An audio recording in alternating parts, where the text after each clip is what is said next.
do I understand from your prior testimony that Ms. Merchant sent you a motion to review prior to her filing it? Objection. Calls for cumulative answers. Right, I'm going to give him just a little bit. All right, Mr. Stockton, maybe this is going somewhere else. Did Mrs. Merchant send you a motion prior to January 8th of 2024 for you to review?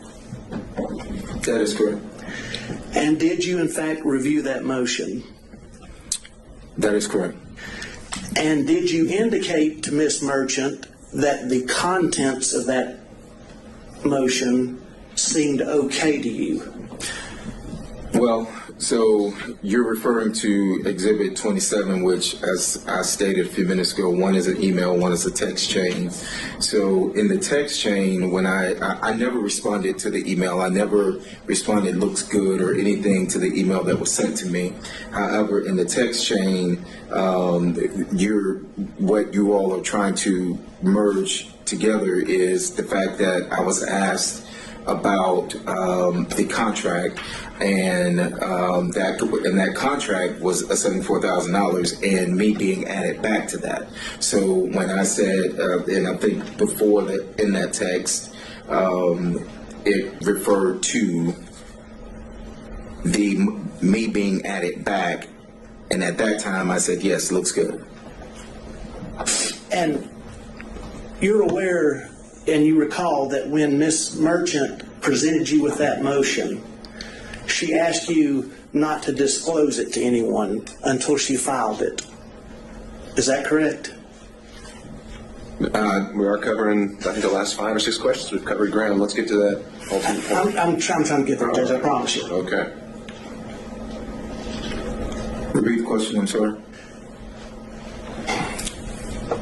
She asked you not to disclose that motion to anybody until she filed it, correct? I think so. I think that was in the text message, yes. And you knew, in fact, it was her intention to file that motion, correct?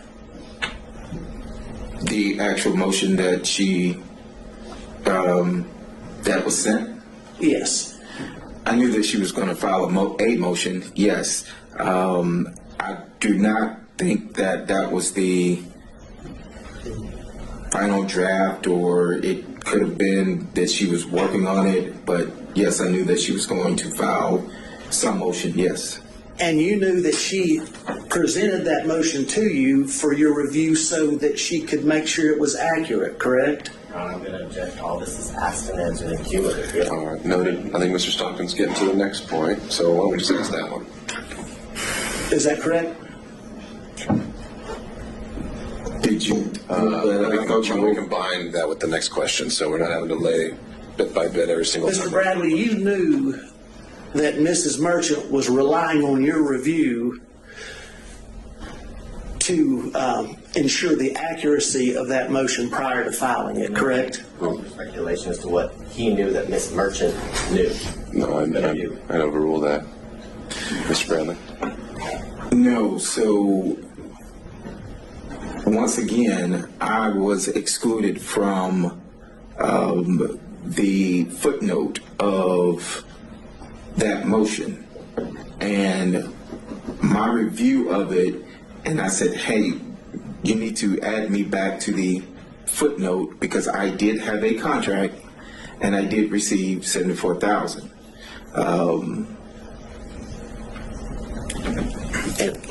If I may help you out, let's talk just about that part of the motion that deals with the relationship between District Attorney Willis and Mr. Wade. When you reviewed that, you knew that Ms. Merchant. No, I did not know that she was relying on me for any relying on me for any accuracy other than what was put in there about the $74,000. Mr. Bradley, if there was something patently false in that motion, you would have told Ms. Merchant, wouldn't you? I can't say that I would or wouldn't have. I don't know what I would have told Ms. Merchant. If there was something patently speculative, you would have told Ms. Merchant, wouldn't you? I don't know what I would have told Ms. Merchant. She asked me, was it accurate? We were discussing the 74,000 that was left out. Again, if I may direct you just to that portion dealing with the relationship between Mrs. Willis and Mr. Wade. You didn't tell her that there was anything patently false in that because you didn't see anything patently false in that motion as it relates to the relationship.